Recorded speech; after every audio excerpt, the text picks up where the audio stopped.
아 진짜. 자, 봅시다. 야, 다 연강이야? 다 연강이야? 역시 빡센데? 그 지금 다 뭐라서 그런가요? 용인구라서? 잠깐만.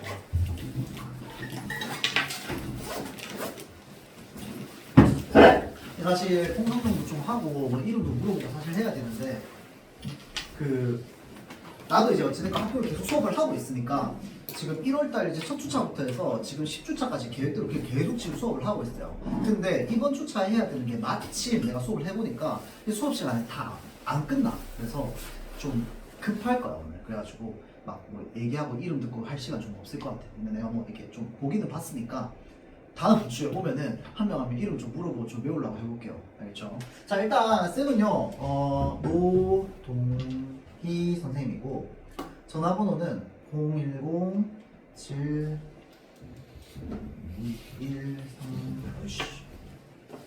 213-34입니다. 그래서 뭐 필요하면 뭐 전화든 문자든 뭐 톡이든 이렇게 보내면 되고요. 어차피 그 톡방은 나중에 이제 쌤 만들어가지고 뭐 그 영상 주소라든지 뭐 자료라든지 이런 것들을 보내주도록 하겠습니다.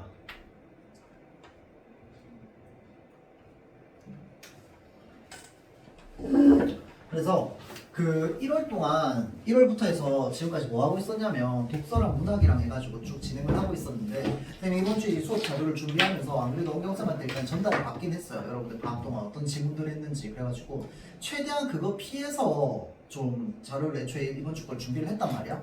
근데 혹시나 봤던 거나 겹치는 거 있을 수도 있어요. 괜찮아. 알겠죠? 자 그래서 일단은 오늘은 이게 이제 지난주까지 우리가 독서를 했었고 이번 주부터 이제 문학을 좀 할 거거든요. 그래서 이번 주 이제 그 모고 지문을 통해서 이제 문학을 좀 하고요. 다음 주도 모고 지문으로 문학을 좀 할 겁니다. 그리고 그 다음 주에는 자습서를 가져와야 돼. 근데 그 주가 그 저기 뭐냐 아마 설 뭐 그 뒤인가 그럴 거야. 그래서 이제 배송이나 이런 게 좀 늦게 올 수도 있기 때문에 미리미리 좀 준비를 해놓을 수 있도록 합니다. 여러분도 혹시 출판사는 들었어요? 몰라? 동아출판입니다. 동아출판 여러분들 그 1학년 때랑 똑같아요. 알겠죠? 그래서 그 동아출판 자습서를 미리 좀 준비를 해놓을 수 있도록 합시다. 아마 시작은 다 다음 주부터 하게 될 것 같아요. 알겠죠? 자 그래서 일단은 맨 앞에 작품부터 좀 봅시다.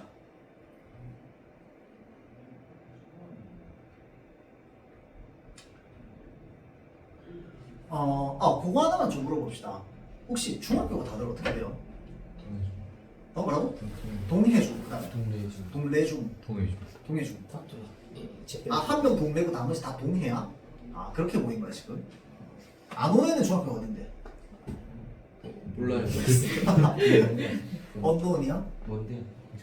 아 먼데야? 아 잘 알겠습니다. 자 봅시다.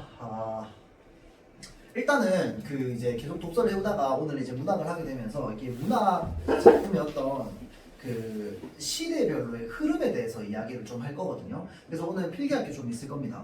그래서 우리 현대문학에 대해서 오늘 이야기할 건데 혹시 여러분들 현대문학이 어디부터 시작인지가 압니까? 언제 시기를 시작으로 이제 현대문학이라고 이름을 붙일까요? 그 현대문학이라고 이름 붙인다는 건 이제 근대가 시작됐다는 거거든. 이거 혹시 1학년 때 한국사 했다? 안 했다?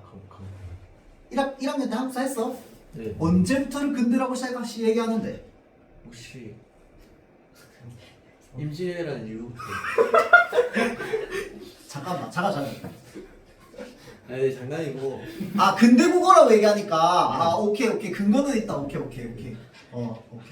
그때 이후로 이제 근대 국어라고 하니까 근데 이제 그때는 이제 국어를 관점으로 나눴을 때 임진왜란 이전까지를 이제 중세 국어라고 하고 그 뒤에는 근대 국어라고 하니까 근거는 있지만 이제 문화적으로나 기술적으로는 그때를 근대라고 보진 않습니다. 언제부터 근대일까요?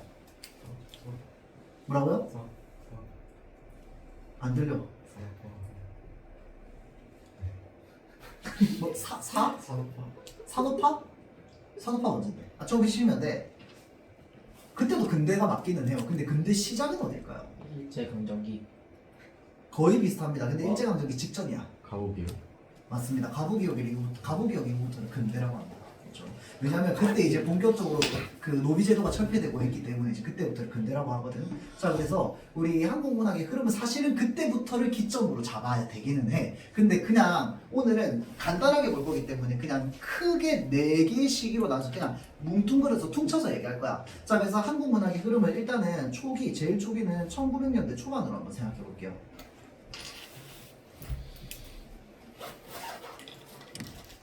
왜냐면 어차피 이제 가구개혁이 거의 1900년대 초반 직전이기 때문에.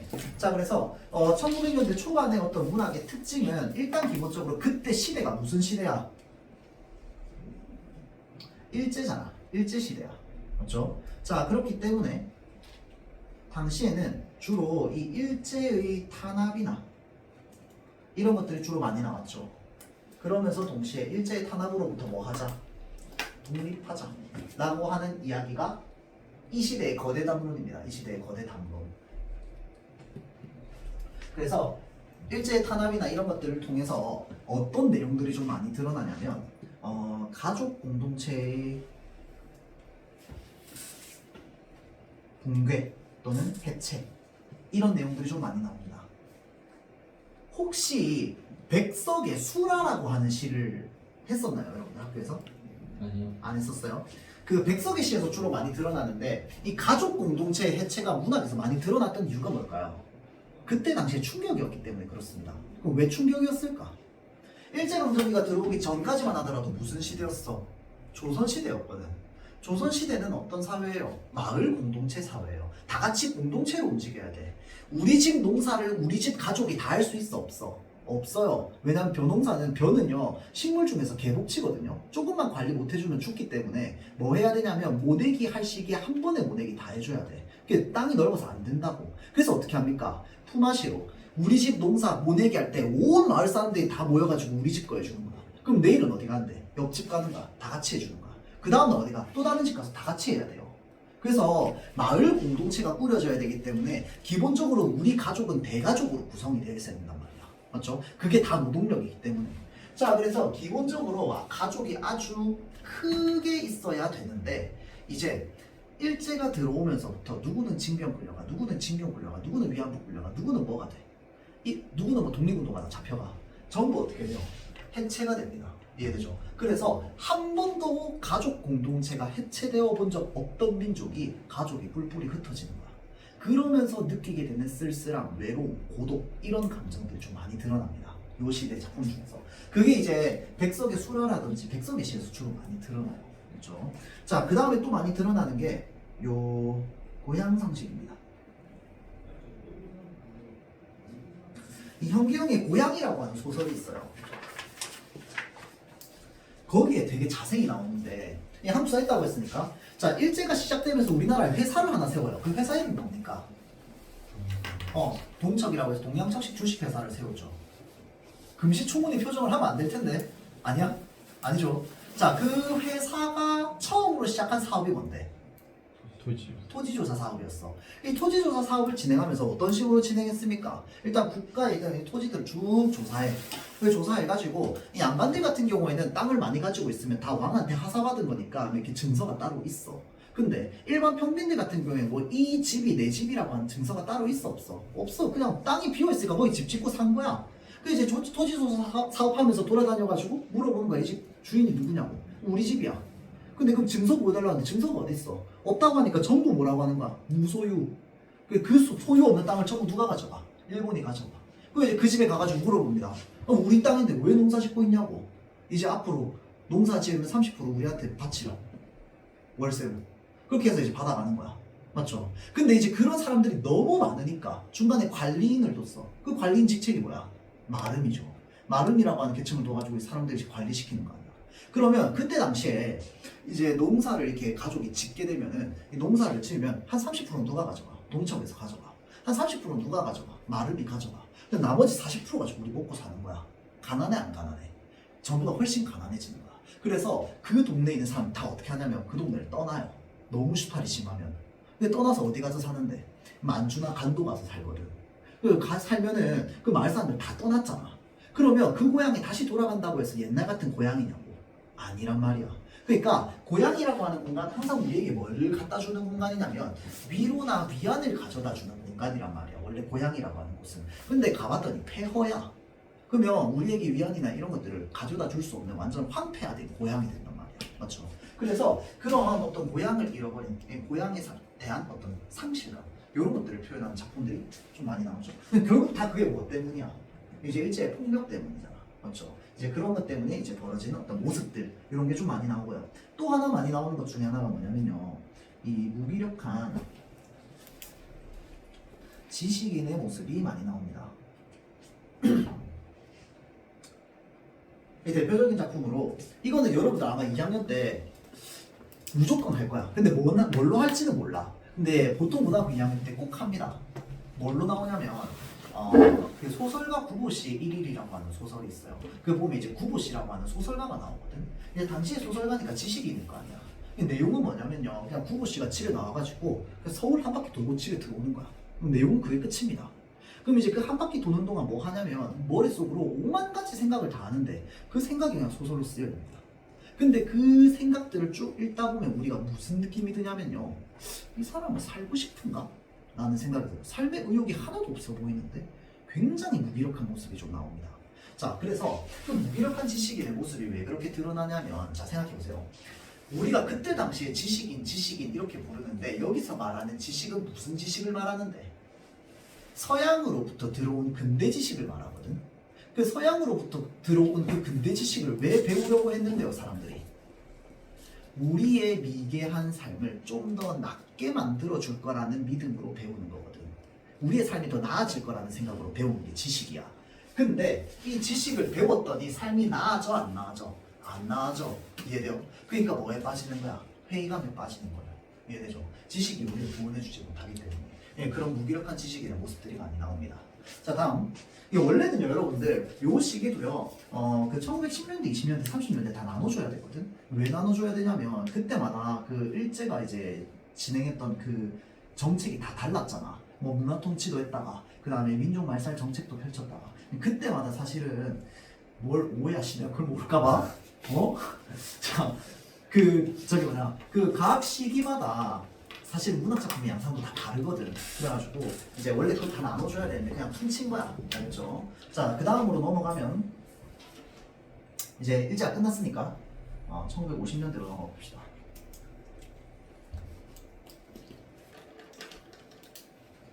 자, 그래서 이 50년대랑 60년대 사실은 여기 중간에 또 뭐가 끼어 있어. 해방 직후부터 요 사이에 잠깐 그 비어있는 그때가 있거든. 맞죠? 여러분들 그 동네랑 동네면 다 했겠네. 그 커피단이 다 했잖아. 커피단이 안 했어? 했어요. 이인국 박사에 나오는 이야기. 안 했어요. 저는 했어요. 아, 동해중 혹시 천재 노교 가서 썼어? 아, 오케이. 아, 그럼 이해됐네. 오케이. 네, 그 중간의 시기가 있어요. 해방 직후면서 전쟁 직전. 이게 완전 혼란의 시기죠. 이게 원래 다시 이게 있는데 여기로 그냥 같이 퉁치자면 자, 일단 기본적으로 이 시대 때 제일 많이 이야기되는 건 뭐야?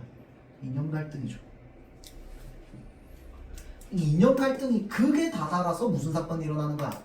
6.25 전쟁이 일어나는 거 아니야? 그러면 나머지 4명 다 읽었잖아. 기억 속에 들 거 기억납니까? 명선이 이야기. 그 명선이가 뭐 때문에 죽은 거야? 어른들의 탐욕 때문에 죽었잖아. 그 어른들의 탐욕은 뭐 때문에 생겼는데? 전쟁 때문에. 맞죠? 자, 그래서 이 이념 갈등으로 인한 전쟁의 폐해라든지 이런 것들 좀 많이 드러나고요. 이 이념 갈등은 또 어떤 작품에 드러나냐면 그 같은 작가의 소설 중에 장마라고 하는 소설이 있어요. 이 장마라고 하는 소설에 어떤 내용이 있냐면요. 그 어린아이인 소설자야. 이 어린아이인 소설자인데 나는 외할머니도 있고 친할머니도 있어. 이 두 사람이 이제 우연한 계기로 한 집에서 우리 집에서 같이 살게 돼요. 같이 살게 되는데 이제 예를 들어서 그런 거야. 친할머니는 고향 남쪽이야. 외할머니는 고향 북쪽. 서로 전쟁이자 일어났잖아. 근데 나는 친삼촌도 있고 외삼촌도 있거든. 그러면 친삼촌이랑 외삼촌이 서로 뭐가 돼서 싸우는 거야? 적군이 돼서 싸우는 거거든. 이제 어느 날 외삼촌의 유해가 집으로 들어오게 돼요. 거기에 이제 이 외할머니가 시리에 빠지는 거야. 그러면서 이 외할머니가 내 친삼촌을 죽일 듯이 미워하는 거야. 내 아들을 죽였다. 그렇게 생각하는 거지. 자, 그래서 이 이념 갈등이 가족 안에서 딱 보여지는 그 대표적인 소설입니다. 알겠죠? 그래서 이 이념 갈등이나 이런 것들이 소설에 좀 많이 드러나고요.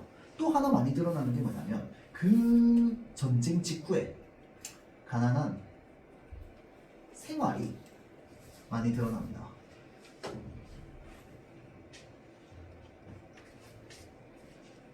오발탄이라고 하는 소설이 있어요. 오발탄이 뭡니까? 잘못 쏜 총탄이잖아. 맞죠? 그러면 내가 총을 쏘려고 하는 사람의 입장에서 오발탄은요 쓸모가 있어 쓸모없어? 쓸모없거든. 다른 방향으로 혼자만 다른 방향으로 쏘아진 총탄이거든. 그래서 거기에 나오는 인물 중에 이제 서술자인 주인공이 우리 가족은 마치 이 세상에 잘못 쏘아진 오발탄 같은 존재다 라고 하는 어떤 내용이 나와요. 이게 뭐냐면 전쟁 이후에 나라가 완전히 쑥대밭이 된단 말이야. 쑥대밭이 돼요. 자, 그러면 쑥대밭이 된 이 온 세상에 사람들이 전부 다 판잣집 짓고 살고 있는 거야. 근데 그러다가 이제 조금씩 이제 경제가 발전하는데 누구는 점점점 생활이 나아지지만 누구는 생활이 안 나아지거든. 계속 그 자리야. 그래서 거기에 이제 3남매가 나오는데 첫째는요 치통을 가지고 있어. 이가 너무 아픈데 병원을 가요. 병원을 못 가. 돈이 없어가지고. 돈을 아끼는 거지. 사실 가면 갈 수 있지만 그것까지 막 참고 사는 뭐 그런 인물이 나오고요. 또 한 명, 그 둘째는 남자인데 어떻게 해도 돈 벌 꿈이가 안 나오는 거야. 그래서 어떻게 하느냐? 범죄를 계획하는. 그러니까 나쁜 짓을 해서 돈을 벌려고 하는. 이제 그런 인물이 나오고요. 이게 셋째는 딸이야. 여잔데 이제 저기 뭐냐 돈 벌 구실이 없으니까 가가지고 이제 어디 팔려가게 되는 뭐 이런 내용이 나온단 말이야.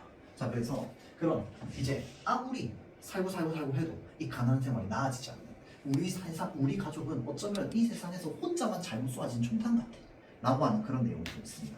자, 그래서 이런 것들을 바탕으로 이제 당시 사회를 우리가 재구성을 한 거네 보면 물론 나라도 우리가 세웠어. 대통령도 뽑았어. 헌법도 만들었어. 뭐 다 있는데 이제 전쟁이 일어나고 나서 완전히 그냥 나라가 완전 초토화가 됐단 말이야.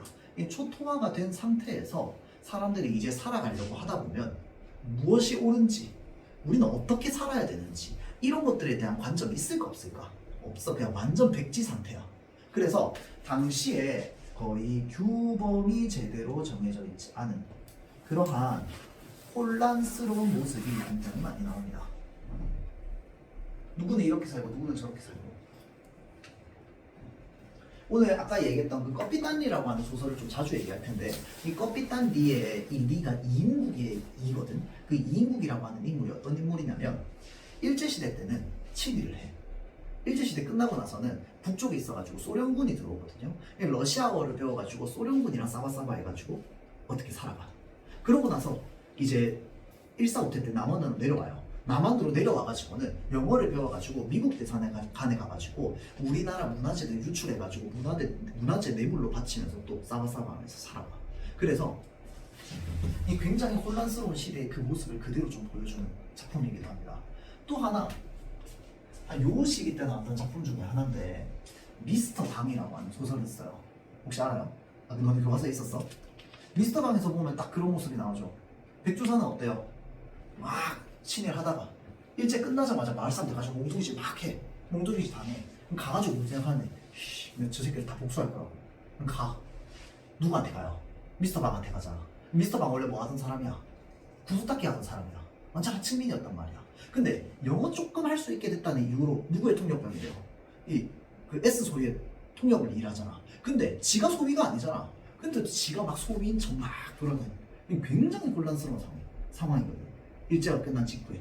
그래서 그때 당시에 규범도 제대로 갖춰져 있잖아요. 그런 혼란스러운 시대나 이런 것들이 되게 많이 드러나요. 그렇죠?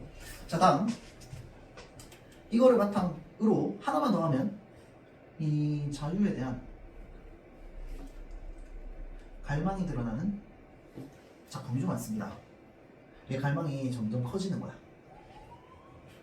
왜 커지느냐? 1950년대에서 이제 좀 후반으로 지나가 한 60년대쯤으로 가면은 이제 전쟁의 피해는 점점 복구가 되어 갔어.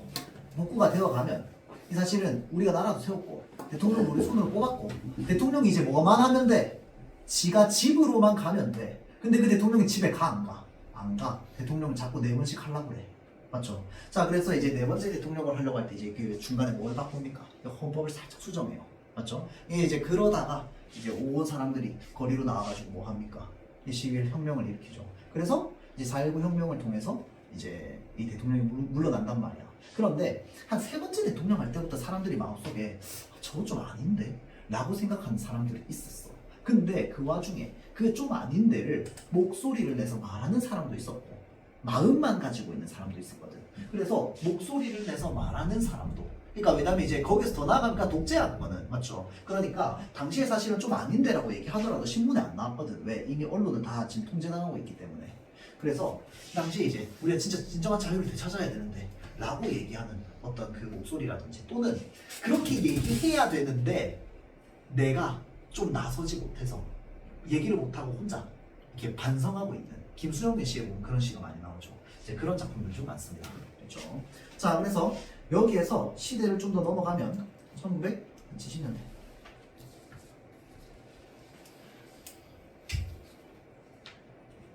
요때로 넘어가게 되면 아까 이야기했던 요 이 자유에 대한 갈망이 어디로까지 넘어가요?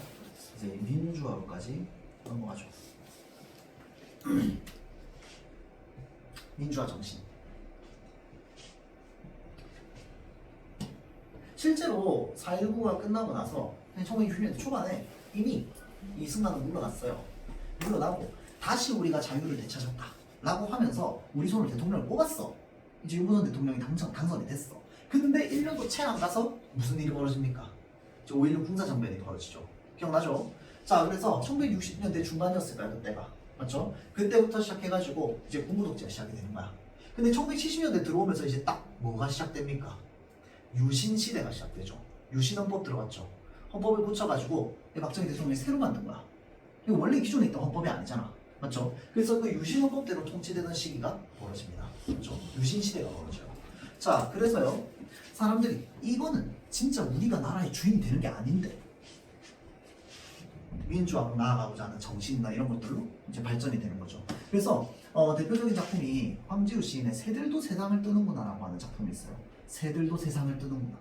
옛날에는요, 영화관에 가면 영화가 시작되기 전에 애국가가 먼저 나왔거든요. 그래서 이제 화자가 이제 영화 보러 딱 들어가는데 영화관에 스크린에 애국가가 나오는데 거기서 새들이 이렇게 날아가는 장면이 보이는 거야. 그걸 보면서 이 부정적인 현실 속에서 새들도 세상을 떠나가는구나 라고 하는 내용이었던 시들이 있어요. 네, 그런 것들이 전부 이런 정신을 좀 이야기를 하고 있다 라고 보면 되고요. 자, 그 다음에 제일 중요한 거, 1970, 80년대에서 제일 중요한 게 요겁니다. 산업화, 기계화.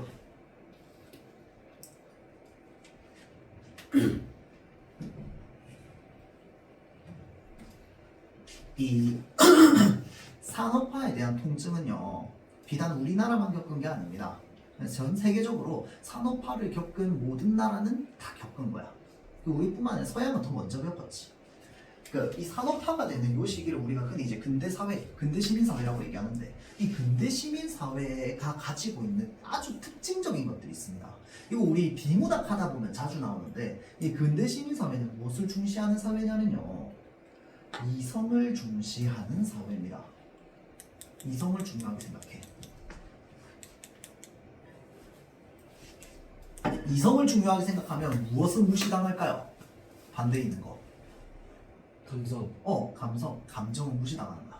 우리가 인간이기 때문에 느끼는 어떤 인간적인 감정, 뭐 사랑, 연민, 그리움, 이런 것들은 전부 뭐야? 무시당하는 거야. 그런 거 얘기하면 뭐 되는 거야? 도태되는 거야. 그때 당시는 효율이 최고인 시대이기 때문에 F는 못 사는 거야. 이해되죠? 자, 그래서 내가 가지고 있는 이 내면에 있는 감정이나 이런 것들을 표출하지 못하는 세상이라고 생각해봐봐. 그러면 그 감정은 다 어디에 있을까요? 가슴속에 응어리로 있거든. 맞죠?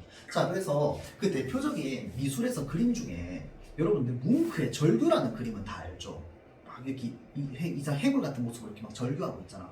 보통 그 그림이 그 당시 유럽의 어떤 산업사회를 대표적으로 보여주는 그림이거든요. 이 현대인이 겪고 있는 내면의 어떤 불안이나 이런 것들이 이제 이미지로 그려졌다라고 보통 이야기를 해요. 뭉크의 그림 중에 또 다른 그림이 뭐가 있냐면요. 그 제목이 기억이 안 나는데 이게 런던 거리를 이렇게 걸어 다니는 어떤 시민의 모습이 이렇게 그려져 있는 그림이 있어요. 그 이제 거리를 이렇게 딱 걸어가고 있는데 정장 입고 중절모 쓰고 되게 세련된 모습으로 이렇게 딱 걸어가는데 표정이 하나같이 아무것도 없어. 그냥 창백한 얼굴에 아무 표정으로 다 걸어가요. 그게 그때 사회를 보여주는 거거든. 감성, 감정 이런 것들 전부 억눌려 있는 거야. 그럼 봐봐가 그때 사회에서 인간이라고 하는 게 좀 존중받을 수 있었겠어? 없었겠지. 맞죠? 그래서 인간 소외 문제라든지 물질 만능 문제라든지 이런 것들이 많이 보여졌습니다. 그래서 대표적으로 일단 어떤 인간적인 감정이 무시당하는 형태, 여기에 공장지대가 들어서면서 끝도 없는 노동에 시달리는 노동착취,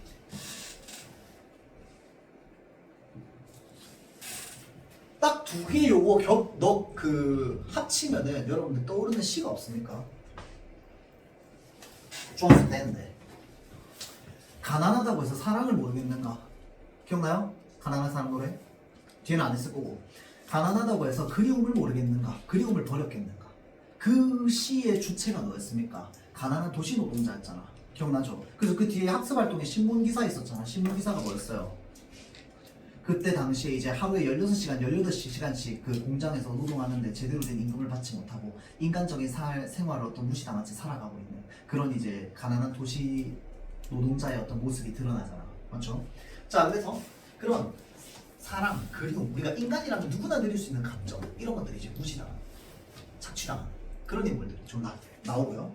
자, 어떤 사회 제도라든지 어떤 국가 권력이라든지 이런 것들에 의해서 좀 소외된 인물들이 주로 나옵니다.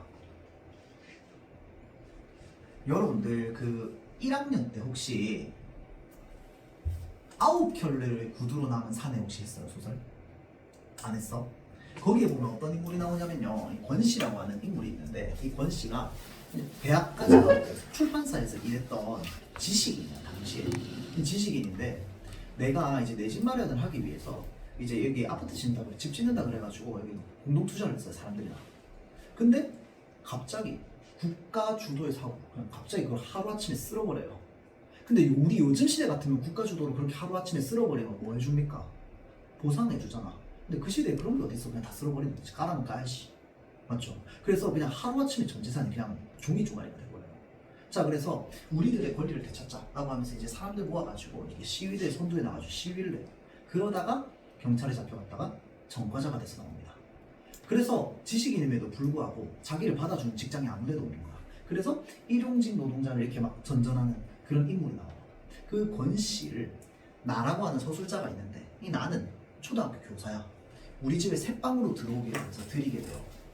근데 이 권 씨가 임신한 아내가 있어가지고 병원에 갔는데 아기가 탯줄을 목에 감고 있다는 거야. 좀 있으면 죽어.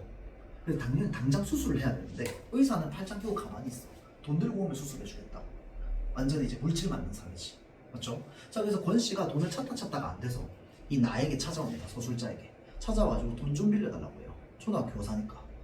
이 사실은 빌려줄 수 있는데 막 고민하다가 돈을 돌려받을 수 있을까 없을까 굉장히 소시민적으로 생각하는 거죠. 지금 사람 죽어가고 있는데. 그러다가 내가 결국 거절합니다. 못 빌려줄 것 같다고. 거절하는데 권 씨가 이렇게 돌아간단 말이야. 근데 가만히 생각해봤더니 내가 이 사람 전세금 내가 가지고 있는 거야. 내가 주면 되는데. 맞죠? 자, 그래서 그 생각을 깨닫고 내가 반성하면서 이 권 씨 모르게 내가 직접 병원으로 달려가가지고 병원비도 내고 애 낳는 것까지 다 도와줘요. 그러고 나서 그 집에 딱 들어왔는데 그날 밤에 강도가 들었어. 누가 강도로 들어왔느냐? 그 권 씨가 강도로 들어온 거야. 근데 그 권 씨는 사람을 한 번도 죽여본 적이 없어가지고 덜덜덜덜 떨면서 강도로 들어오게 되는 그런 내용이 나와 있거든요. 그런 사람들이 딱 뭐야? 이 사회의 어떤 제도나 권력이나 이런 것들에 의해서 소외된 인물들, 이런 인물들이 좀 자주 나옵니다. 자, 이 시대 때 이러한 인물이나 사회의 모습, 특히나 이러한 인물들을 통해서 독자에게 전달하고 싶었던 건 뭘까요? 이게 이번에 이제 그 사진요구 1학년 시험에 나왔던 건데, 봐봐. 소외된 인물은 다수야 소수야? 소수야. 맞죠? 그러면 10명 모이면 1명도 안 될 거라고, 그런 사람은. 맞죠? 그러면 그러한 문학 작품을 씀으로써 그렇지 않은 사람들한테 읽힐 거 아니야. 그 왜 읽히는데? 무엇이 목적일까요? 그들에 대한, 그러니까 지금 현재 이 시대에 대한 반성이 목적입니다. 사람들은 다 효율적으로 잘 살게 된다. 무역이 뭐 어떻게 된다. 막 얘기하는데 사실은 뭐 하고 있어? 우리 바로 주변에 이러한 사람들이 살아가고 있는데 평소에 생각해 안 해? 안 하거든. 그러니까 이제 이러한 작품을 통해서 우리 바로 옆에도 이러한 사람들이 있다라고 하는 것을 이야기를 통해 깨닫게 되면서 우리에게 반성을 전달하는 겁니다. 그렇죠? 자, 그래서 그러한 작품들이 주로 나옵니다. 자, 여기에서 이제 넘어가면 1990년대 이후라고 볼 수 있을 것 같아요. 자, 그래서 요때는 주로 개인화, 파편화된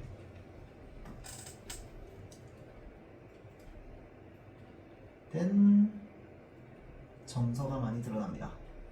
그게 무슨 말이냐면 개인화가 됐다고 해서 사람들이 다 이기적으로 변하고 개인주의가 됐다. 근데 물론 그것도 맞기는 해. 그것도 맞는데 여기서 말하고자 하는 정서는 뭐냐면요. 이제는 사람들마다 각각 가지고 있는 정서가 다 다른 거야. 다 공통적이지가 않아. 이게 왜 그러냐면 이 이전까지는요. 시대마다 뭘 가지고 있었냐면 거대 담론을 가지고 있었어. 일제면 독립해야 돼. 전쟁이면 극복해야 돼. 독재면 민주화를 해야 돼. 이게 한 사람만 원한다고 되는 게 아니잖아. 맞죠? 그러니까 모든 사람들이 모여서 다 같이 영원하고 있는 거대 담론이었어요. 근데 그게 뭐야? 끝나버렸어. 민주화 됐잖아. 군부 독재 끝났잖아. 문민정부 들어왔잖아. 맞죠? 그 다음에 이념 갈등 서서히 사라지고 있어. 일제도 없어. 아무것도 없거든. 그러니까 이제 그때부터 무엇에 집중하는 거야? 개인의 내면에 집중하는 겁니다. 이해되죠? 자, 그래서 각각의 자신들만의 사연이나 이런 것들을 통해서 정서를 좀 많이 전달해요. 자, 그러고 나서 이제 그러다 보니까 이제는 이때까지 한 번도 얘기되지 않았던 어떤 문제점들에 대해서 이야기를 해요. 그게 바로 뭐냐면 이 차별에 대한 문제입니다.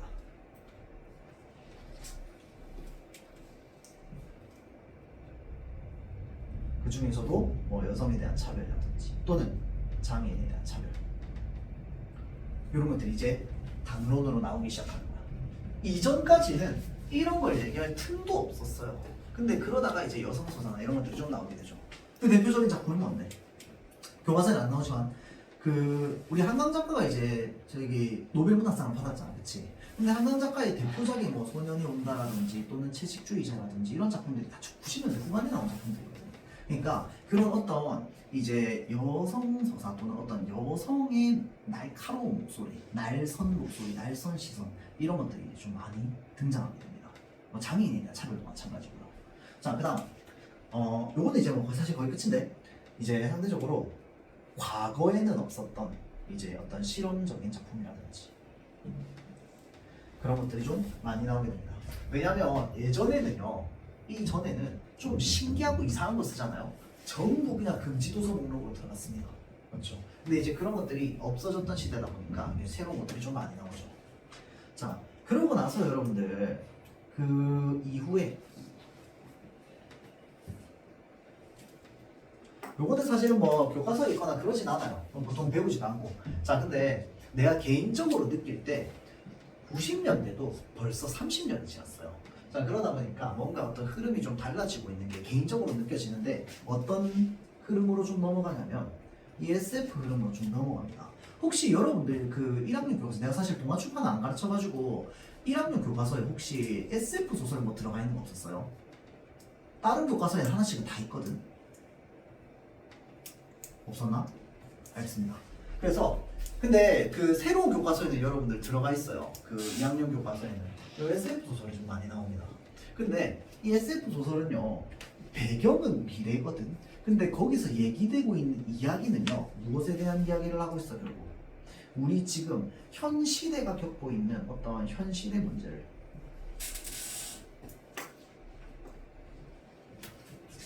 미래를 배경으로 해가지고 이야기를 하는 경우가 많습니다. 다른 교과서에 있는 작품 중에 뭐가 있냐면요, 그 브로콜리 펀치라고 하는 소설이 있어요. 그 이제 그게 뭐냐면 주인공이 권투 선수야.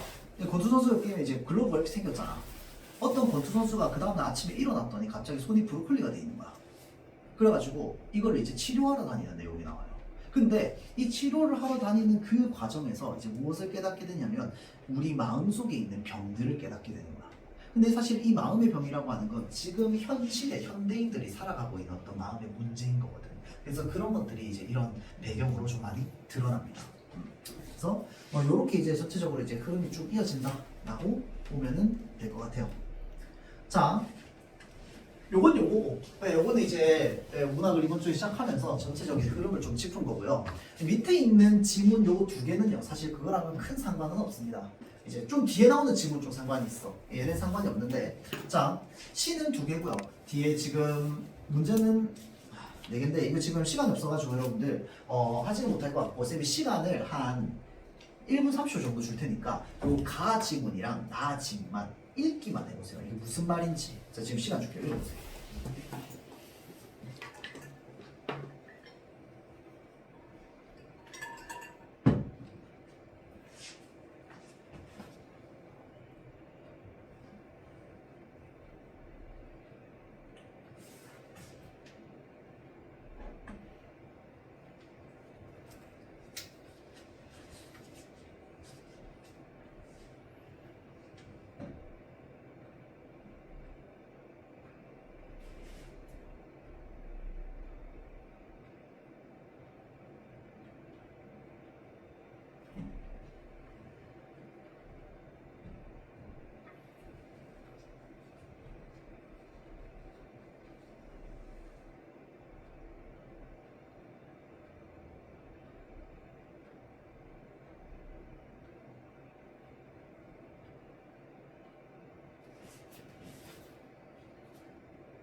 자, 앞에 보세요. 나시 물어봅시다. 나시. 뭔 말하는 것 같아요?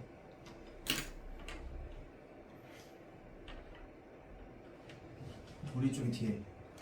뭔 말하는 것 같아요?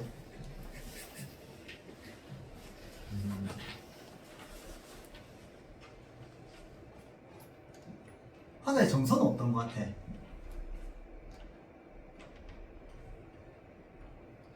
시간 굉장히 특이하다, 그쵸? 자, 앞에 다시 보세요. 일단 가시 먼저 볼 건데요.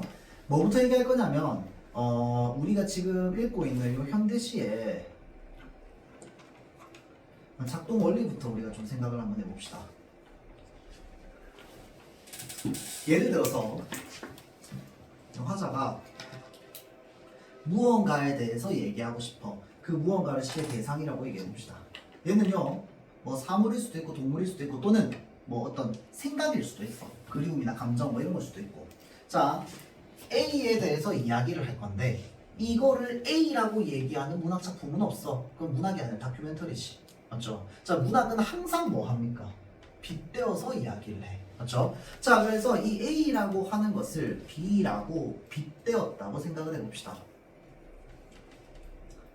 A와 B는 항상 뭘 가지고 있어야 돼요? 서로 유사성을, 공통점을 가지고 있어야 돼. 이거 이해되죠?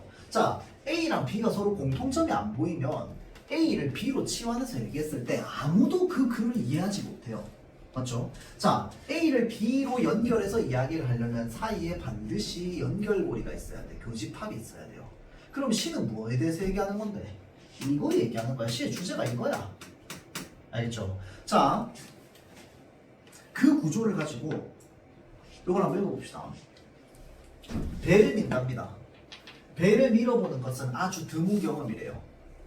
희번떡이는 잔잔한 가을 바닷물 위에 배를 밀어놓고는 온몸이 아주 추락하지 않을 순간의 한 허공에서 밀던 힘을 한껏 더해 밀어주고는 아슬아슬이 배에서 떨어진 손, 순간 환해진 손을 허공으로부터 거둔답니다. 이미지 떠올려봐. 자, 이미지가 어떤 이미지야? 그냥 화자가 뭐 하고 있어? 배를 밀고 있어. 맞죠? 배를 미는데 살살 밀어, 세게 밀어? 세게. 아주 세게 밀고 있죠. 내가 물에 추락하지 않을 정도의 최대한으로 밀고 있는 거야. 맞죠? 최대한으로 밀었더니 배가 밀렸어, 안 밀렸어? 밀렸어. 그러니까 내 손에서 떨어졌지. 맞죠?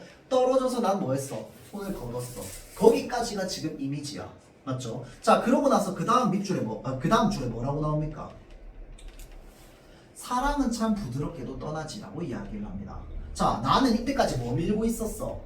배를 밀고 있었어. 배를 밀고 있었는데 사랑이 떠난다라고 얘기하는 순간 우리는 머릿속에 무슨 구조가 만들어져야 된다고? 헤어진.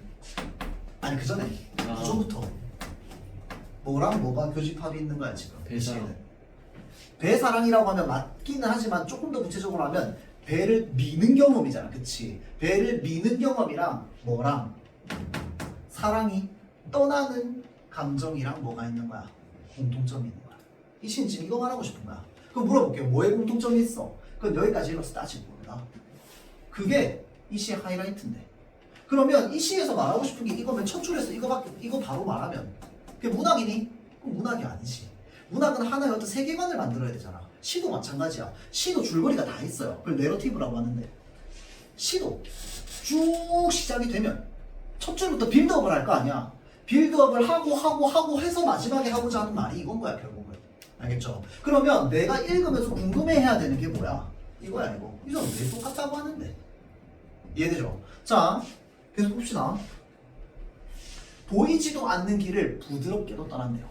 아 잠깐만, 요거 얘기하기 전에 하나만 더 얘기합시다. 자, 그래서 지금 이 배를 미는 경험을 그냥 바로 치환했잖아. 맞죠? 그러면 요 구조를 여러분들이 머릿속에 만들면 되는데 이게 아주 대표적으로 드러나는 작품을 여러분들 1년 전에 본 적이 있어요. 기억나는지 모르겠는데 그 작년 3월 모의고사 있잖아. 고등학교 1학년 처음 올라가서 3월 모의고사에 있었던 시 중에 나희덕 시인의 연두에 울다라고 하는 작품이 있었어. 혹시 시험 범위 들어갔니? 안 들어갔어요? 그 연두에 울다라고 하는 작품인데 그 내용이 뭐였냐면 화자가 이렇게 기차 타고 가거든요. 이 기차 타고 가다가 창밖을 이렇게 봐요. 이 창밖이 여름 들판의 연두빛으로 쫙 보이는 거야. 그걸 보면서 무슨 생각을 하냐면 저 들판은 왜 저렇게 푸른가? 라고 생각하면서 내 안은 왜 이리 어두운가? 라고 얘기하거든요. 그걸 보고 있다 갑자기 이 사람이 뭐 하냐면 눈물을 한 방울 찔끔 흘려요. 근데 이 눈물 한 방울을 보고 뭐라고 얘기하냐면 눈의 즙처럼 괴는 연두라고 표현하거든.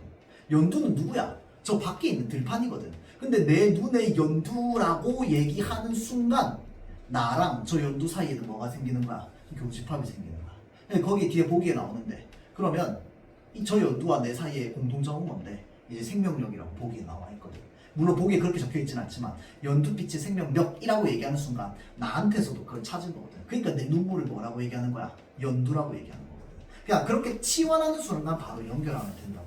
알겠죠? 자, 다시 볼게요. 사랑은 참 부드럽게도 떠나는데 보이지도 않는 길을 부드럽게 떠나간대요. 배를 한껏 세게 밀어내듯이 슬픔도 그렇게 밀어내는 거랍니다. 그 뭐야? 배를 미는 경험이랑 슬픔을 밀어내는 경험이랑 지금 계속 연결하고 있는 거야. 맞죠? 배가 나가고 남은 빈 물 위의 흉터. 자, 물 위의 흉터인데 이게 지금 뭘 말하고 있는 건데? 이 물 위의 흉터가 뭐야? 물 위의 흉터가 뭔데? 물 위의 흉터. 물결. 왜 물결이에요? 내가 그렇게 생각했어요. 아니 그러니까 왜 물결일까? 물결 맞아. 비가 떠났어요. 그렇죠. 배가 이렇게 지나가면 뒤에 뭐가 남아? 이 물결이 남잖아. 이해돼요? 그러니까 땅이 이렇게 있고 내가 배를 밀었어 지금. 그래서 땅에서 이렇게 떨어졌단 말이야. 맞죠? 자, 그럼 그 뒤에 뭐가 생겨? 이렇게 물결이 생길 거 아니야. 맞죠? 이거를 지금 여기서 뭐라고 얘기하고 있어? 흉터라고 얘기하고 있어. 왜 흉터라고 얘기하는데? 그 수많은 단어 중에 왜 흉터라고 얘기하는데? 뭐랑 연결하려고? 사랑이 떠나니. 그렇죠. 사랑이 떠난 슬픔. 지금 계속 연결되잖아. 이별의 슬픔일 거 아니야. 맞죠? 그래서 뭐라고 얘기하는 거야? 흉터. 그럼 얘를 뭐 만약에 내 신이었으면 여기다 뭐라고 적겠어? 이별로 인한 상처 이렇게 적었겠지. 맞죠? 자 그러면 요거랑 다 연결되는 거야. 맞죠? 잠시 머물다 뭐라고 되어 있어? 가라앉는 다음에 물이 계속 있진 않잖아. 사라지잖아. 마치 뭐도 이별로 인한 상처도 시간이 지나면 없어지는 것처럼. 맞죠? 자 근데 이 시의 하이라이트는 이거야. 자 그런데 내 안으로 들어오는 배요. 아무 소리 없이 밀려 들어오는 배요. 이게 무슨 말인데? 다른 사람이 왔어요. 배가 바뀌었다는 거예요 그러면? 그런 것 같아요. 그런 것 같아요? 자, 이 배는요. 하나 힌트. 내가 있는 힘껏 밀었어. 배가 나보다 훨씬 무거울 거 아니야. 맞죠? 있는 힘껏 밀었어. 있는 힘껏 밀면 이 배는 평생 앞으로 가요? 안 가요. 어떻게 될까요 다시? 돌아와. 왜? 파도는 계속 땅 쪽으로 치잖아. 다시 돌아와. 아무리 세게 밀었는데 뭐해? 돌아와. 무슨 말일까요?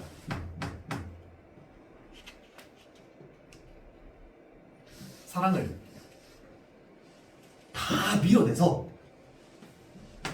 가라앉고 잊었다고 생각했는데 여전히 내 가슴속에 뭐가 남아있는 거야. 마치 나도 모르는 새에 들어와 있는 배처럼 여전히 남아있는 거야. 이해돼요? 그러니까 우리가 보통 요즘 시대에 이런 거 있으면 야 너 미련 있냐? 뭐 이렇게 얘기할 거 아니야. 맞죠? 자 그러니까 우리가 사랑이라고 하는 건 이별로 인한 슬픔 이런 것들을 끝까지 밀어냈다고 생각했는데 사실은 내 안에 여전히 마치 나도 모르는 새에 들어와 있는 배처럼 여전히 이 안에 남아있다고. 이해돼요? 자 그럼 여기에서 구조가 뭔데? 배를 밀어보는 경험이랑 사랑이 떠난 경험이야. 맞지? 사이의 공통점이 뭔데? 밀어낼 만큼 밀어냈다고 생각했는데 어느새 나도 모르게 어디에 와 있다고. 여기에 그대로 차 있다고. 이해돼요? 그거 얘기하고 있는 겁니다. 이해되죠? 자, 요게요 그 현대시의 어떤 작동 원리의 어떤 기본적인 구조라고 생각하면 돼. 90년대 이후 작품이 이거 별로 안 벗어나요. 벗어나는 작품은 애초에 안 나와. 벗어나는 작품 되게 많긴 한데 안 나와요. 왜냐면 그건 여러분들 교과과정으로 읽을 수 없는 작품들이기 때문에 안 나와요. 그래서 거의 대부분 여기 이제 좀 머물러 있고요. 이게 그 저저번 수능 지문이거든요. 그러니까 2년 전이죠. 저번 수능 지문에 이제 이게 들어있었는데 여기 이제 장상남 시인의 배를 밀려고 요 전년도 수능 지문에 뭐가 있었냐면 그 정급별 시인의 가지가 담을 넘을 때라고 하는 시가 있는데 그거 여러분들 저기 본 수업 과제로 아마 전에 나간 적 있을 거야. 저기 나뭇가지가 이렇게 자라가지고 담 너머까지 이렇게 가지가 자라는 내용이 있어요. 그게 이제 정급별 시인이 쓴 건데 그 전년도의 평가원 기출에 뭐가 나왔었냐면 이 나이덕 시인의 음지로부터 해가지고 나무에 이렇게 버섯 자라는 내용이 있거든요. 죽은 나무에. 그 세경이 시인이요. 그 90년대 절친이요. 절친. 같이 이제 동아리 만들어가지고 이제 글 쓰던 사람들. 근데 그 사람들이 지금 30년이 지나가서 할머니 할아버지가 돼가지고 그런 작품들이 지금 계속 기출로 나오고 있다. 그 말은 무슨 말인데? 이 흐름을 그 사람들이 선도해서 만들었는데 이 지금 계속 연달아서 나오고 있는 건 기본적으로 그때 만들었던 그 흐름이 여전히 지금 계속 이어지고 있다고 보면 됩니다. 무슨 말인지 알겠죠? 그래서 이 구조를 크게 90년대 이후 작품은 벗어날 일이 잘 없어. 알겠죠? 근데 이런 걸 좀 찾기 힘든 작품들이 대체로 어떤 작품이냐면 그 시대적 배경이 강하게 녹아있는 작품들이죠. 독립운동에 대한 의지가 막 강하게 느껴진다든지 또는 이 민주화에 대한 열망이 강하게 느껴진다든지 이런 작품들은 저런 것들은 찾아보기 어려워요. 근데 이 개인의 내면이나 감정을 얘기하는 작품들은 대체로 저런 구조가 많이 만들어집니다. 알겠죠? 그래서 그걸 찾으려고 노력을 한번 해보세요. 자 다음 볼게요. 혼자만은 원칙입니다. 근데 사실 나는 이걸 대학생 때 읽었지만 이게 진짜 기출로 나올 거라고 상상도 못했어요. 왜냐면 우리가 일반적으로 알고 있는 어떤 그 이제 고등교과지의 어떤 그 시를 읽는 방식으로는 쉽게 읽기 힘든 작품이거든. 근데 이제 대신에 이제 보기가 좀 이제 이 시를 좀 쉽게 만들어줬어. 그냥 이제 다양한 표현들을 그냥 하나로 퉁쳐서 이해할 수 있게끔 해놨는데 하나하나 풀어보면 되게 어려운 작품이긴 합니다. 자, 한번 볼게요. 일단 기본적으로 여기에 여러분들이 좀 현혹되지 말아야 되는 단어가 있어. 뭐예요? 킥킥이죠, 킥킥. 약간 우리가 킥킥이라고 하면 어떤 느낌이야? 약간 뭐 웃음 참는, 약간 웃는 이런 이미지잖아. 맞죠? 근데 우리가 일단 기본적으로 작품을 읽는다라고 하면 뭘 따라가야 돼? 화자의 정서를 따라가야 되거든. 그러면 이 화자의 정서랑 얘랑 어울리는지를 생각해 봐야 돼. 안 어울린단 말이야. 그럼 뭐 해야 돼? 내용에서 배제해야 돼. 표현상의 특징만 있는 거야. 알겠죠? 그러면 그 정서를 어디에서 파악하는데? 이 네 줄 안에서 파악해야 돼. 사실 여기서 끝났거든. 자, 보면 당신이라는 말 참 좋답니다. 당신이 좋은가 봐. 맞죠? 그래서 불러본대요. 킥킥 거리면서 한때 저교로움의 울음이 있었던 때 한 슬픔이 문을 닫으면 또 한 슬픔이 문을 여는 것이라고 얘기합니다. 이게 무슨 말인데? 한 슬픔이 문을 닫으면 또 한 슬픔이 문을 연다. 무슨 말이야 이거? 어떤 말이에요? 한 슬픔이 문을 닫으면 또 한 슬픔이 문을 연다. 뭘 말하고 있는 걸까? 이미지를 떠올려 본다면 슬픔이가 있어. 문을 열어. 닫았다. 그랬더니 여기서 또 문 열어. 이게 무슨 말이야? 슬픔이 끝도 없이 계속 찾아온다. 얘 문 연 거 닫으면 또 뭐 할까? 또 열리겠지. 딴 데서. 그 약간 그런 거야. 그 왜 오락실 가면 두더지 잡는 거 있잖아. 잡으면 또 올라와. 잡으면 또 올라와. 마치 뭐가 그 슬픔이 그렇게 찾아온다고. 맞죠? 자, 그래서 이게 지금 뭐에 대해서 얘기하고 있냐면 끝없는 슬픔에 대해서 얘기하고 있는 겁니다. 멈추지 않거든. 끝도 없이 오는 거야. 맞죠? 자, 그 다음 이만큼 살아옴의 상처라고 되어 있어요. 살아옴, 상처. 이 사람한테는 사는 게 상처야. 연결하면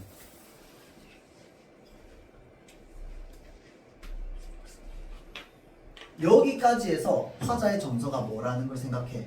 슬픔이라고 하는 걸 끝없는 슬픔이야. 심지어 그냥 슬픔도 아니고. 맞죠? 그런데 그 감정을 가지고 지금 누구를 부르고 있어? 당신을 부르고 있어. 당신이라는 말 좀 좋다고 했으니까 좋겠지. 맞죠? 자, 단풍의 손바닥, 은행의 두 갈래, 그리고 합침, 저 개망초의 시름, 밟힌 풀의 흙으로 돌아간 당신. 쭉 다 읽었을 때 정서를 확실하게 잡았으면 사실은 다 읽고 나서 생각해보면 얘는 아무 의미 없다는 걸 여러분들이 나중에 알게 될 거야. 그냥 이미지야. 킥킥거리며 세월에 대해 혹은 사랑과 상처, 상처의 몸이 나에게 기대와서 뭐라고 되어 있어? 저를 부빌 때라고 되어 있죠. 물어봅시다. 이 문장을 있는 그대로 읽어봐. 상처의 몸이 나에게 기대와서 저를 부빌 때. 이 저 누군데? 저가 뭔데? 상처의 몸이 나에게 기대와서 저를 부빌 때. 이게 뭐야? 제기대명사잖아. 여러분 시험 때 보니까 했더만. 시험지 보니까. 맞죠? 그럼 저가 누구야? 상처의 몸이야. 맞죠? 상처의 몸이 나한테 와서 부빈다고. 상처 내 옆에 있다고. 이해돼요? 자, 그대라는 자연의 달과 별. 근데 그대는 뭐야? 자연이랑 달과 별입니다. 킥킥거리며 당신이라고. 금방 울 것 같은 산의 아름다움이랍니다. 이 사람 아름답네. 그 아름다움이 기대서 마음의 무덤에 나 벌초하러까지 끊으면 여기까지 읽고 나서 우리는 머릿속에 뭐가 그려지면 좋으냐? 나라는 사람이랑 당신이라는 사람이 있어요. 자, 그러면 이 시에 지금까지 읽었을 때 나와 관련된 시어들을 쭉 나열하면 어떤 시어가 적힐까요? 첫 번째, 한 슬픔. 뭐 어떤 슬픔? 슬픔. 저교로움에 울음이 있었다며. 맞죠? 사랑과 상처라며. 마음에 뭐가 있대요? 무덤이 있답니다. 맞죠? 당신과 관련된 시어들 나열해볼까요? 산의 아름다움, 그대라는 자연의 달과 별이랍니다. 그리고 여러분들 끝까지 다 읽어봤으니까 마지막에 뭐도 있습니까? 킥킥, 이쁜 당신, 이쁘기까지 하답니다. 이렇게 연결돼요. 자, 그럼 여기에서 우리가 생각해야 되는 건 뭐냐면요. 자, 봐봐. 당신이라는 사람이 지금 이 시에 실제로 등장해야 안 해? 안 해요. 자, 그 말은 지금 아름답다, 이쁘다라고 했지만 이 사람 진짜 이쁜지 아름다운지 알 수 있어, 없어? 없어. 이 사람 실제로 얼굴 보면 아닐 수도 있어. 그럼 왜 아름답고 이쁘다고 얘기하는데? 그건 누구 생각이야? 내 생각이야. 이해되죠? 그래서 여기서 말하는 당신이라고 하는 요거는요, 전부 다 내가 부여한 가치입니다. 나한테 당신이 이런 가치라고. 이해돼요? 자, 그래서 이 시를 딱 읽었을 때 여러분들이 나와 당신의 관계에서 이 단어들이 연결되면서 정서가 어떻게 돼야 되냐면요, 여기에서 여기로 일방통행이라는 게 느껴져야 돼. 이해돼요? 시에 당신 나와 안 나와? 안 나와. 단절이다. 이해되죠? 나는 당신과 단절되어 있는데 나는 당신한테 일방통행이라고 감정이. 당신이 나에게 가져다 주는 거 있어 없어? 아무것도 없어. 이해되죠? 자, 여기까지가 구조가 그려지는 게 제일 좋습니다. 알겠죠? 자, 나머지 세 줄은요 사실 너무 좀 다 이해하기는 어려워. 그래서 뭐 문제로도 안 나와요 사실은. 그 의미를 물어보는 거에서. 아마 문제 내는 사람도 대한민국의 19살의 사람들이 뭐 이런 감정을 이해하겠나 라는 생각으로 문제는 안 냈겠죠. 자, 근데 읽어보자면, 딥하게 좀 읽어보자면 무슨 말이냐면요. 자, 요것도 봅시다. 마음의 무덤에나 벌초하러 진설 음식도 없이 맨술 한 병 차고 병자처럼. 이미지 한번 그려볼까? 마음의 무덤이니까 뭐 실제 무덤은 아니겠지. 마음속에 무덤 같은 게 있나 봐. 그러면 마음의 무덤인데 마음 빼고 실제로 무덤에 벌초하러 맨술 한 병 차고 가는 사람을 생각해봐봐. 좀 약간 그 전형적인 이미지가 좀 그려지는데 무덤 이렇게 있어요. 소주 한 병 들고 갈 거야. 떠올려봐. 안주 있어 없어? 없어야지. 맞죠? 쭉 가. 가면 일단 뭐 할까? 한번 들이키겠지. 들이키고 나서 술 남은 거 좀 어떻게 할까? 무덤에 이렇게 뿌려줘야지. 막 풀이 나 있어. 뭐도 해? 풀도 좀 뽑아줘. 앉아가지고 뭐 할 거야? 울겠지. 맞죠? 자, 그러면 그 사람의 감정은 어떤 사람일까? 어떤 감정일까요? 무덤을 찾아갔잖아. 그 사람 다시 볼 수 있어 없어? 없어. 상실감이야. 이해돼요? 다시 볼 수 없는 사람을 가가지고 그리워하는 거거든. 이해되죠? 자, 그러니까 마음의 무덤에 벌초하러 맨술 한 병 차고 간 사람의 감정은 다시 볼 수 없는 사람에 대한 그리움과 상실감이에요. 알겠죠? 그럼 그 감정이야. 그 다음 넘겨볼게. 자, 치병과 환후는 각각 따로랍니다. 이게 무슨 말일까? 치병은요, 병을 다스리는 걸 말합니다. 환후는요, 그 병 그 자체를 말해요. 그럼 생각해보면 병을 다스리는 거랑 병이랑 각각 따로랍니다. 근데 생각해보면 그 당연한 말이야. 감기약 먹었다고 30초 만에 낫니? 안 낫잖아. 왜 안 낫는데? 내가 이 병을 다스리려고 하는 그 의지와 실제 병은 다른 거야. 맞죠? 그러니까 내가 원한다고 해서 그게 내 맘대로 되냐고. 안 된단 말이야. 그러면 이거 얘기 왜 하고 있는데? 뭐 말하고 싶은 거야?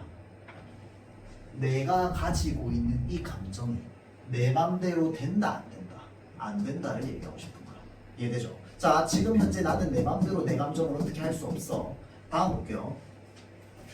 당신이라는 말 참 좋답니다. 내가 아니라서 끝내버릴 수 없는 물을 수도 없는 참혹이래요. 자, 물어봅시다. 내가 아니래. 뭐가 아닌데? 첫 번째. 다음 두 번째. 끝내버릴 수가 없답니다. 뭘 끝낼 수 없는데? 답을 좀 찾기 쉬운 건 이거죠. 뭘 끝낼 수 없을까? 쭉 빌드업된 생각해보면 뭘 끝낼 수 없을까? 감정. 감정을 끝낼 수 없어. 내가 아니라서. 내가 뭐가 아니라서.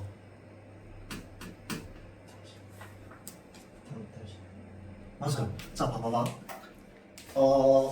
감정을 이렇게 한번 생각해 봅시다. 일방통행이라고 했으니까 내가 어마어마한 사랑에 빠졌다고 생각해 봅시다. 내가 내 맘대로 컨트롤 돼? 안 돼? 안 돼. 안 되는 감정 상태에 있는 상태에서 내가 그 사람을 좋아하는데 짝사랑이야. 일방통행이잖아. 맞죠? 자, 그러면 나는 내가 컨트롤 안 되니까 이 감정을 끝낼 수 있어 없어? 없어. 그럼 이거 끝낼 수 있는 사람 누군데? 그 사람이야. 와서 거절하든 날 죽이든 뭐 하든 신고를 하든. 맞죠? 이걸 끝낼 수 있는 사람은 저 사람이라고. 여기 뭐라고 되어 있어? 만날 수 없는 사람이라고. 그러면 그 만날 수 없는 사람에 대한 내 감정을 내가 컨트롤하지 못하면 뭐라고? 참혹이요. 내가 당신이 아니라서 이걸 지금 끝내버릴 수가 없다고. 이해돼요? 끝내버릴 수도 없고 물을 수도 없는 참혹이라고 얘기합니다. 그러니까 내가 여전히 내 간 속에 남아있는 이 감정을 내가 끝낼 수는 없는 거야. 이해되죠? 그래서 그 말을 지금 하고 있는 겁니다. 알겠죠? 자, 뒷장 넘어갑시다. 보기. 요마로 시작.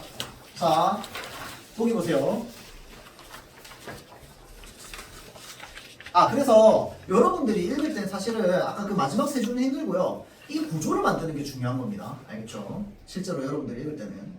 자, 나에 나타나 있는 독특한 발화 방식이랍니다. 즉, 끊어질 듯 이어지는 서술, 어휘의 반복적 출현, 맥락이 없어 보이는 구절 아까 다 있었다 그치? 수시로 등장하는 말줄임표랑 쉼표 다 있었죠. 얘네들을 묶어서 전부 뭐라고 얘기하고 있느냐? 사랑의 기억을 떠올리거나 상처를 치유하지 못한 화자의 내면이라고 돼 있습니다. 그러니까 사실은 얘네들의 의도가 다 다른데 사실 실제로 다 읽으면 얘네들을 묶어서 두 개로 그냥 퉁쳐놓은 거야. 알겠죠? 그러면 말줄임표가 왜 이렇게 많이 나와? 두 개 때문이야. 이해되죠? 킥킥이 왜 나오는데? 두 개 때문이야. 또 뭐냐? 끊어질 듯 이어지는 소설. 문장이 안 끊어지고 왜 이렇게 이어지는데? 두 개 때문이라고. 알겠죠? 그러면 왜 이러는데? 사랑의 기억이 떠올랐어요. 왜 이러는데? 상처를 치유하지 못한 화자의 내면이라서요. 로 연결되는데요. 알겠죠? 그래서 이 시를 조금 더 간단하게 읽을 수 있게 여기서 구조를 좀 만들어놨어요. 그래서 그 의도한 대로 읽다 보면은 오류가 있는 선지가 좀 있을 겁니다. 알겠죠? 자, 그래서 요 지문요 문제 푸는 건 여러분들 숙제로 좀 풀어보세요. 알겠죠? 마친다. 쉬는 시간 좀 가질게요. 5분만 쉽시다.